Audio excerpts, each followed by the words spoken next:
This is Thank You Mama, weekly lessons for mothers all over the world.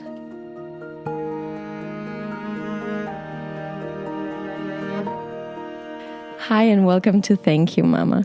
I'm very, very excited about my guest today, Claire Bidwell Smith. Hi, Claire. Hi. Hi.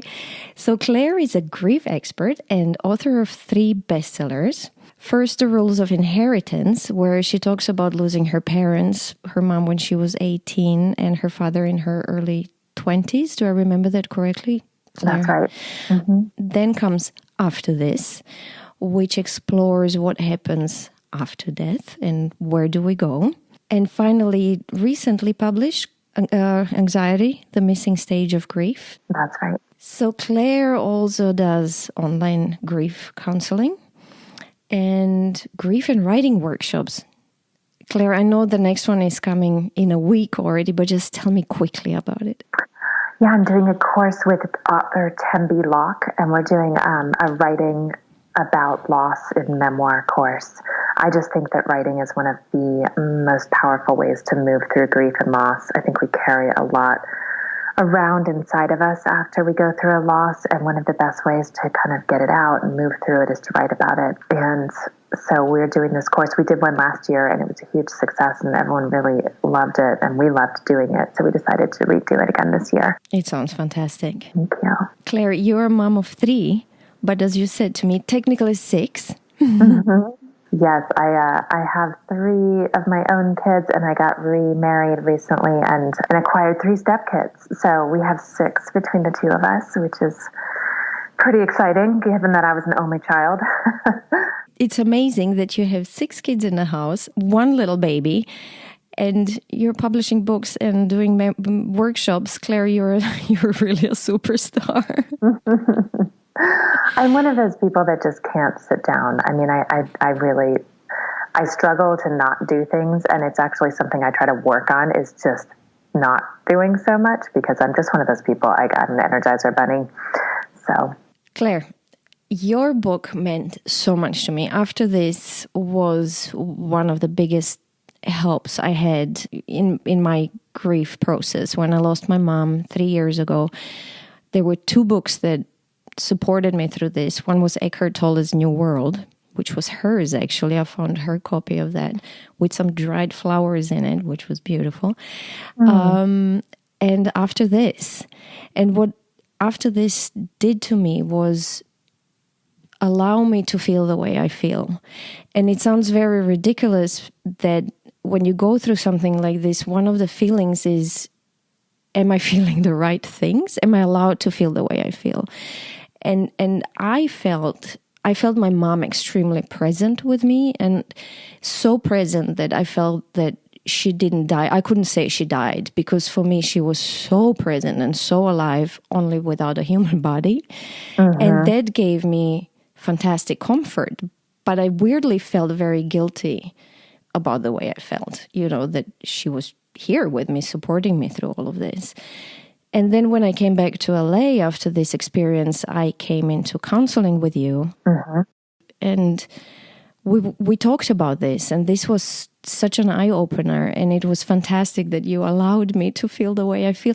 Do many people experience this? Like, is this okay to feel whatever I feel right now? This confusion about own feelings. Absolutely. I'm just astounded by how much confusion there is about how to grieve. I think people really doubt their grief process all the time.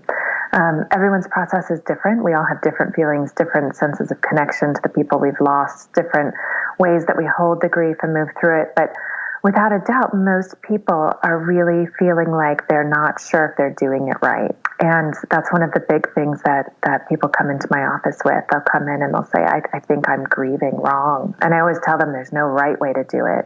And that the most helpful thing you can do is allow yourself to experience all the emotions you're experiencing. People try to really tamp them down, put them away, reshape them into something else that they think they should be. But really, grief is one of the most profound experiences we will have as human beings. And it's so much larger and much different than people expect it will be. It is. And we feel so unprepared and so alone in it. And it's fantastic that there are people like you, thank you, who support us in this process. It was very, very, very helpful for me. But the second thing that I learned through therapy with you, and I don't know if I remember this correctly, but I remember I didn't see you for a very long time, and I think you kind of released me at one point and said your grief is healthy. And we talked about my relationship with my mom. For me, I took it to mean that she was a great parent. And in that moment, I promised to myself that for me, being a good parent means allowing my son one day to feel that healthy grief, where there's nothing that's left unsaid, there are no open wounds, there's nothing unresolved. There's just this pure, healthy sadness. Yeah, I think we have to recognize that that's a good thing, that that's a beautiful thing. You wouldn't not want to grieve someone, even when it's painful and hard, but that healthy grief, that kind of grief where you don't have things left unsaid, where you don't really have that guilt and that regret or that confusion over or your relationship or over the end of it. A lot of people do come through a loss with a lot left undone and unsaid. And there's a lot that they need to sort through after someone is gone. But yeah, in your case, you really had a beautiful relationship with your mom. And after she was gone, it was just that pure sadness, But that's also such a beautiful thing and such a thing to honor. It is. And a beautiful lesson about parenting. I had that with my father, but not with my mother. And it was something that enabled me to have a different kind of goodbye with my father. My mom and I did not have the chance to say goodbye, partly because of her denial of the fact that she was dying, which enabled and orchestrated my own denial of it. And there was so much left unsaid and things I wished I could have done over again. And so when I went into my father's death, it was a really different experience of kind of knowing I didn't want to do that again. I really wanted to close out his life as presently as possible for both of us. And he helped me do that in a beautiful way. And I had that same experience after he was gone. There was nothing left unsaid or undone. I just purely missed him and was sad that he was gone. I learned about all of this in Rules of Inheritance, which I finally read, Claire. And it's beautiful. And it's also a great support through the process. Thank you. But tell me about anxiety. I do not think that I went through that stage, or maybe not consciously. Can you tell me about that book and the topic? Sure. It's not something that everyone experiences, but it is something that many people experience after a loss, is an onset of anxiety. Whether they were anxious to begin with, their anxiety could ramp up following a loss, or someone who's never experienced anxiety could find themselves in very anxious states after losing someone they love. And it's really about, well yourself how much your world changes after you lose someone significant like a mother. It's so startling. The loss is always so much bigger than people anticipate or are prepared for. And so I think that when you go through a big loss like that, suddenly the whole landscape of your life and life itself seems different. Life seems more precarious. The unexpected seems more possible. Mortality is right there in front of you. And we realize that we are very much human beings. I think we know this most of the time. And then we come up against a big loss and a death. And we are very starkly reminded that our time here is limited. And that can cause a lot of anxiety for someone who's kind of unprepared for it or hasn't faced it in other ways in their lives. You've had an interesting life where I think that you've had to go through hardship and face different things from an early age that not everybody has to. So for someone else who's kind of lived a more conventional life that's on track, when they suddenly go through a big loss, it just feels like they don't have any context with which to understand this enormous life experience, and it can just be really jarring. I'm thinking about how, thank you, Claire. Let's introduce your mama. Yeah. My mother's name was Sally Chatterton. And she was an artist through and through. She was really one of those just creatively minded people. Everything she did was kind of through a lens of creativity and art, which was different for me because I'm a little more practical. Although I'm a creative and I'm a writer, I'm kind of a little more pragmatic and practical than she was. And she was just like a truly messy artist. Everything was color and everything was sensory, like tactile feelings and shapes and scents. And she just, she really lived in that world. And she was really vibrant and pretty sexy and exciting. And she would really hold a room and loved being social, and everybody loved her. It was an interesting experience to grow up underneath her because she was so magnificent that I always felt very kind of insecure and in her shadow when I was growing up. But she was really just a vibrant, exciting, really loving person. When did she get married? She was married 3 times. She got married in college early on and then divorced in her 20s. She had a really short-lived 1-year marriage in her 30s. She went to Rhode Island School of Design for Art, and then she ended up in Manhattan for about 20 years. So her first 2 marriages were there, and then she met my dad on a blind date in 1975. She was 37 years old, and he had also been married twice, and they became each other's 3rd marriage, each of them. And she had never had kids. And my dad had 3 who were older and grown up and out of the house. He was 57 when I was born, which is just like blows my mind. She was 40 and he was 57. And when they met, he said to her, you know, he's like, having a kid is one of the best things you will ever do. I don't want you to miss out on this experience, even though I'm so much older. Let's do it. And so they did. And I love it reading in your book how it was easy for her at 40. Let's take these fears away. Yeah, I mean, she miscarried once, and then she had me.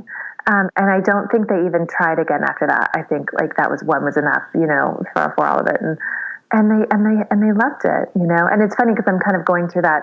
I'm going through something so similar now. I also met my second husband at age 37, and he had 3 kids, and I had 2. We accidentally got pregnant with our now son, who's a year and a half almost, and so I had a baby at 40, just like my mom. And it's the sweetest experience. Like when I had my girls in my 30s and in my previous marriage, it was just so overwhelming, and life was overwhelming, and my marriage was not great, and becoming a new mom was really a lot, and it brought up a lot of my grief.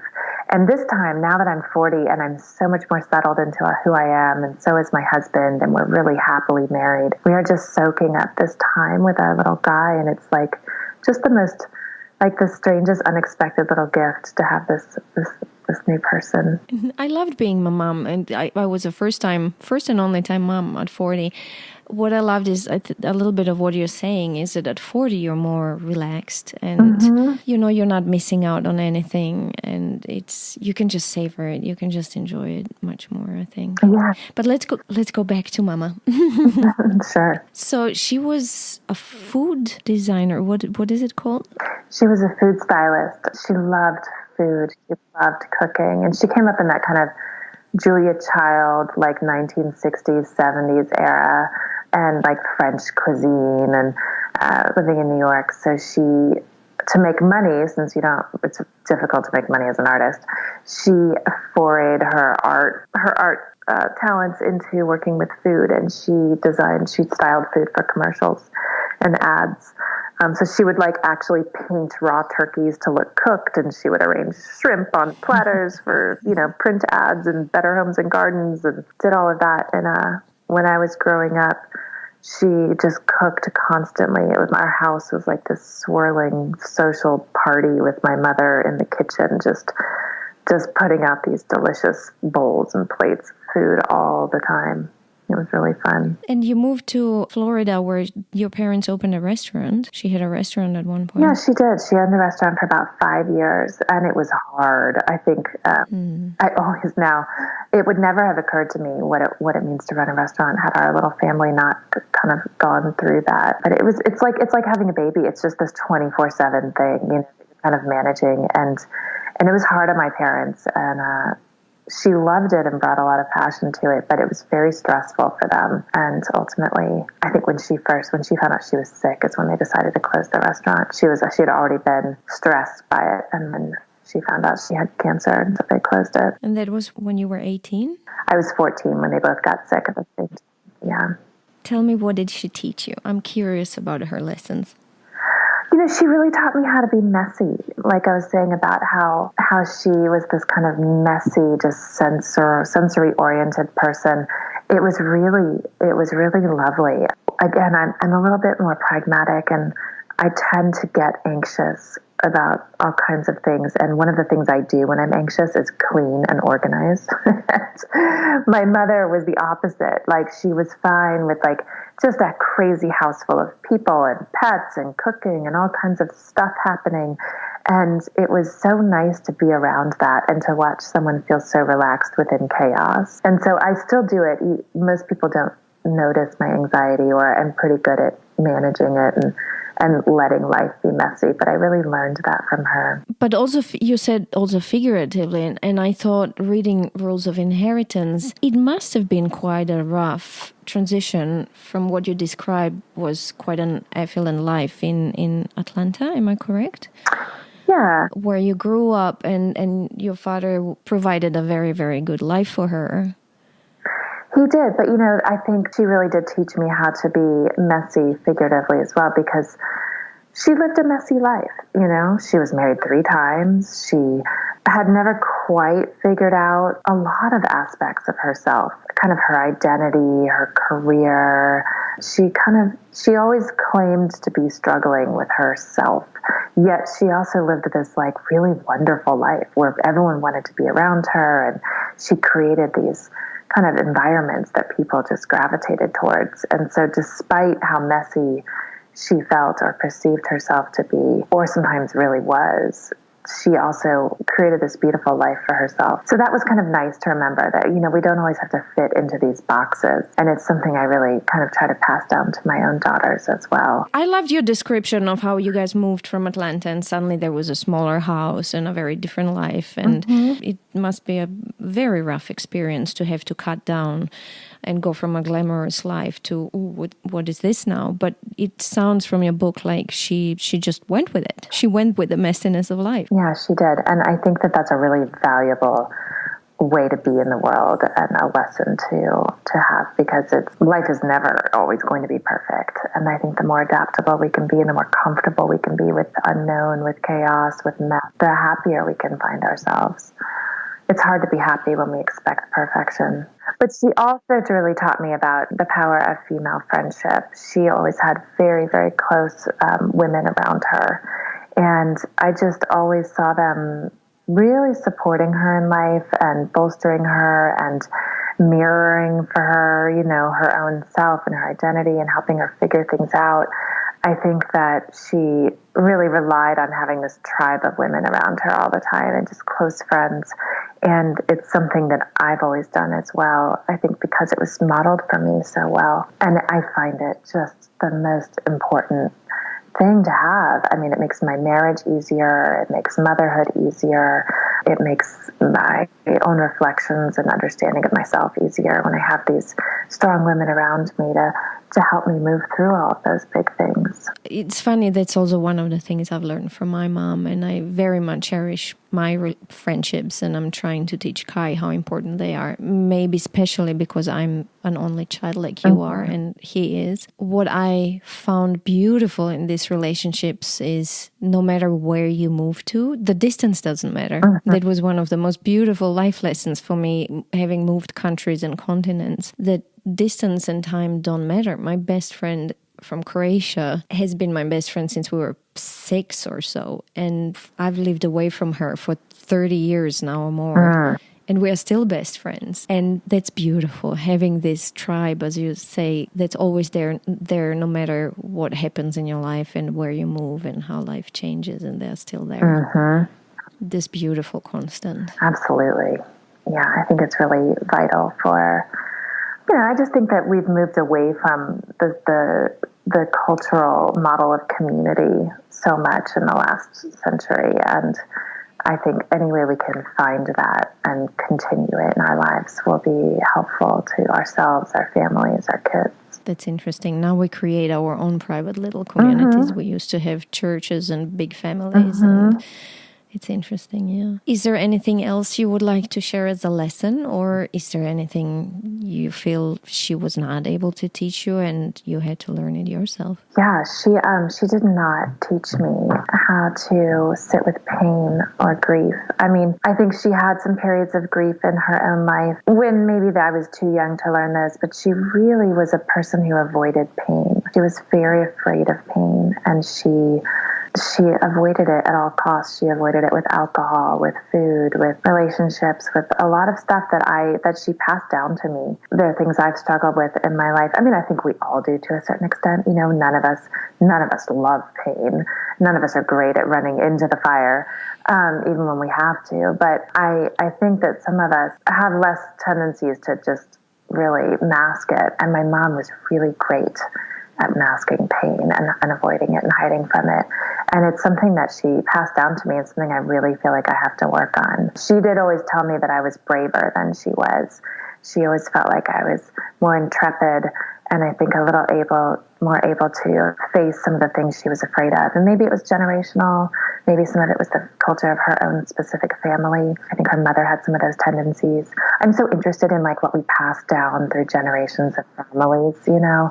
And I feel like some of it's just passed down in our DNA and our blood, and some of it's more conscious than that. But these family patterns and the things that we pass down through all of these bloodlines and onto our own kids. And I really like, there's certain aspects of my mother's family that I don't want to pass to my girls. And I try to be conscious of that. And I wish that she had been able to think a little bit more about that and work with me on it. And maybe we could have done something like that together as we got older together, but we had our time was cut short, you know.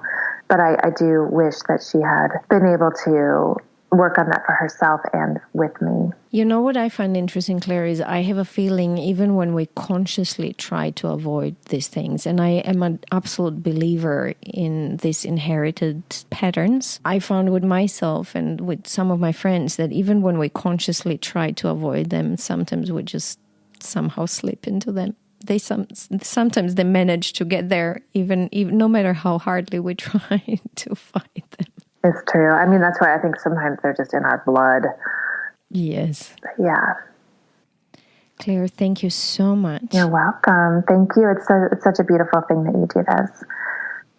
Thank you so much for sharing your beautiful and fantastic Mama Sally, and for teaching us so many things, that there is no right way to grieve, that there is something like healthy grief, that we do not have to fit into boxes, to embrace the messiness of life, both physically and figuratively, to create a tribe of women to support us, and finally, to be present to pain. Thank you for allowing me to speak about her. I don't get that opportunity often enough. Thank you, Claire.